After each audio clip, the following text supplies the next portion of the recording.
It was a dark and stormy night. 5 friends huddled around a flickering campfire. Alex as Jake. Let's explore haunted places. Maria as Sarah. Ghosts aren't real. Mike and Emily, the twins, exchanged nervous glances.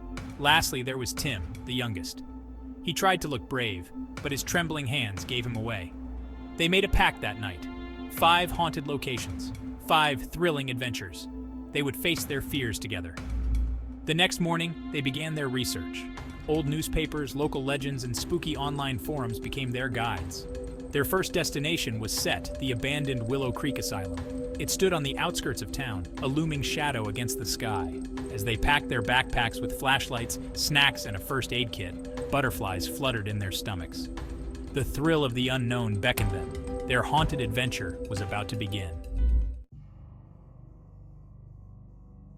The Willow Creek Asylum loomed before them, a decaying giant of brick and broken windows.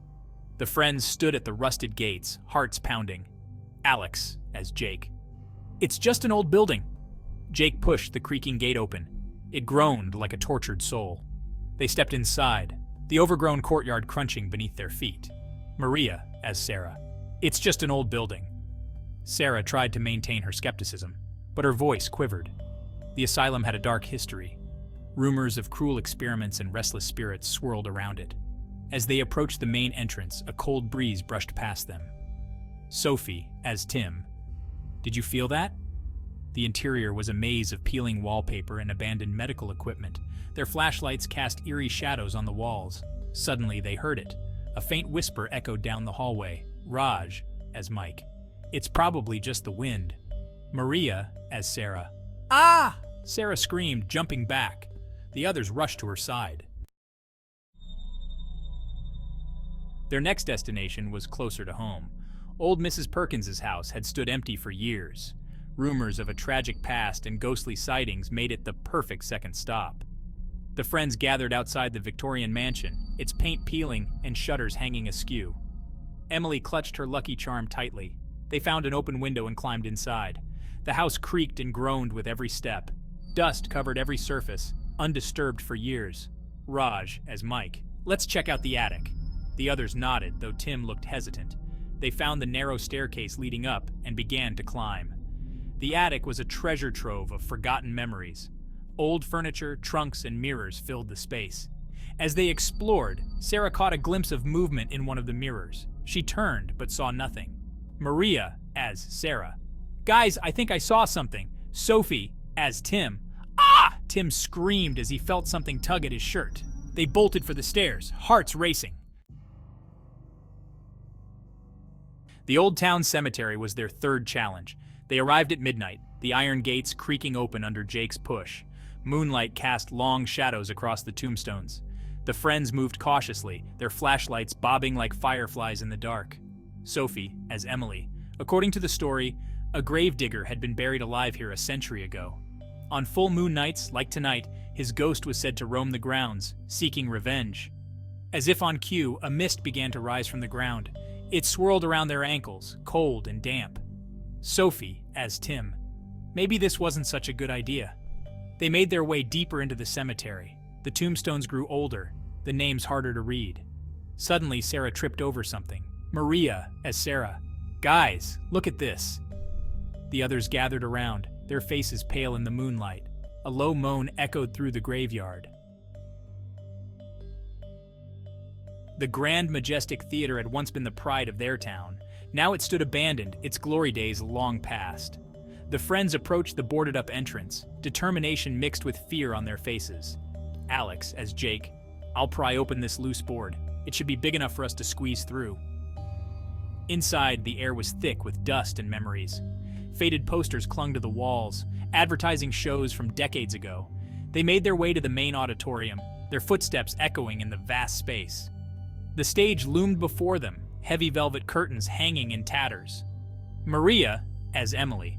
They say the ghost of a failed actress still performs here.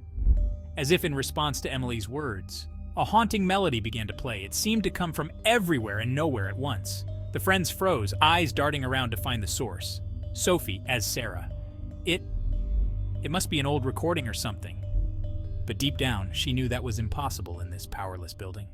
Their fifth adventure took them to Misty Island, home to an abandoned lighthouse with a dark history.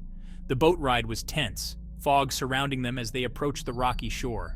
Legend spoke of a lighthouse keeper who had gone mad, luring ships to their doom. His spirit was said to still haunt the island, seeking new victims. They docked and made their way up the winding path to the lighthouse. The structure stood tall and ominous against the gray sky. As they entered, the air grew cold. Hans, as Tim, my teeth are chattering, partly from cold, partly from fear. The spiral staircase seemed to go on forever as they climbed towards the top. In the lantern room, they found old logbooks and a telescope, Raj, as Mike. I'll take a look through the telescope, see if there's anything out there. Mike peered through it, scanning the misty waters. Suddenly, he jerked back. Raj, as Mike, I saw a ship. The others rushed to look, but saw nothing but fog. Then, they heard it. The mournful sound of a foghorn coming from somewhere below them. The fog outside thickened, pressing against the windows like a living thing. The Overlook Hotel stood isolated in the mountains, its windows dark and uninviting. As the friends approached, a sense of dread settled over them. This was their sixth challenge, and rumors about this place were the most terrifying yet. People who stayed here were said to go mad, seeing things that couldn't possibly be real. They entered through a broken side door, finding themselves in a grand lobby frozen in time. Dust-covered furniture and peeling wallpaper greeted them. Sophie as Sarah. We should split up to cover more ground. It seemed like a good idea at the time. How wrong they were.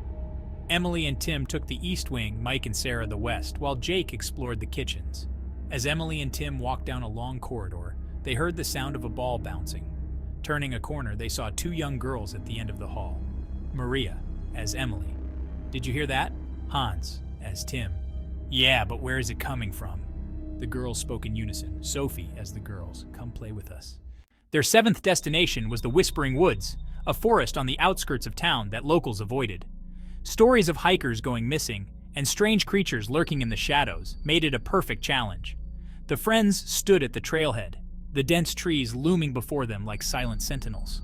All right, everyone, let's stick together and stay alert. As they ventured deeper, the canopy grew thicker, blocking out the sunlight. An unnatural silence fell over them. No birds sang, no insects buzzed. Even their footsteps seemed muffled. This place gives me the creeps. It's too quiet. Tim clutched his backpack straps tightly, jumping at every snapping twig. They came across an old, gnarled tree, its trunk twisted into an almost human-like shape. Did that tree just blink? The trail began to wind erratically, and soon they realized they were lost. Panic started to set in as they tried to retrace their steps. We need to stay calm and think. Panicking won't help. Suddenly, they heard whispers all around them. The trees seemed to lean in, their branches reaching out like grasping hands. Their eighth adventure brought them to the ruins of Castle Ravencroft, perched on a cliff overlooking the sea. Centuries of history and ghost stories surrounded this place.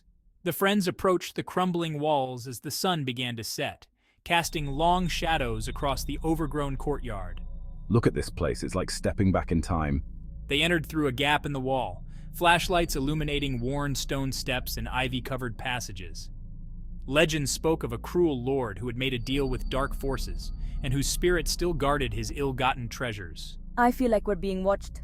As they explored, they felt eyes watching them from every shadow. In what was once the Great Hall, they found ancient tapestries depicting gruesome scenes. The figures are moving. Indeed, the woven characters seemed to writhe and battle before their eyes. They backed away, only to hear the clash of spectral swords echoing through the ruins. We need to keep moving. This place is seriously haunted. They pressed on, finding their way to the castle's keep. Here, they discovered a hidden chamber filled with gold and jewels. Their ninth challenge led them to Hollow Creek, a ghost town abandoned decades ago after a mysterious tragedy. As they drove down the dusty main street, empty buildings stared back at them like hollow eye sockets. This place is like a ghost story come to life. They parked in front of the old saloon, its swinging doors creaking in the wind. Inside, everything was frozen in time. Dust-covered glasses still sat on the bar, and an old piano stood silent in the corner. Do you hear that? The piano? As they explored, Sarah thought she heard the faint tinkling of piano keys. They all froze, listening intently. The melody grew stronger, a haunting tune that sent shivers down their spines. This is too eerie. Let's keep moving. They moved on to the sheriff's office, finding old wanted posters and a rusted jail cell. Suddenly, the cell door slammed shut, trapping Tim inside. Tim, hold on, we'll get you out. As the others tried to free him, ghostly figures began to materialize around them. For their 10th and final adventure, the friends chose the most notorious location of all, the old Blackwood Manor. This sprawling Victorian mansion had a reputation for driving people insane. Those who entered often emerged babbling about their worst fears come to life. The friends stood before the iron gates, their determination tinged with fear. This is it, the final challenge. We can do this. As they entered the overgrown garden, the air grew thick and oppressive. The house seemed to loom over them, its windows like watching eyes. Inside, the entrance hall was a maze of cracked mirrors, each reflecting distorted versions of themselves. These mirrors, they're showing our fears. They pressed on. We need to keep moving. This place is seriously haunted. They pressed on, finding their way to the castle's keep.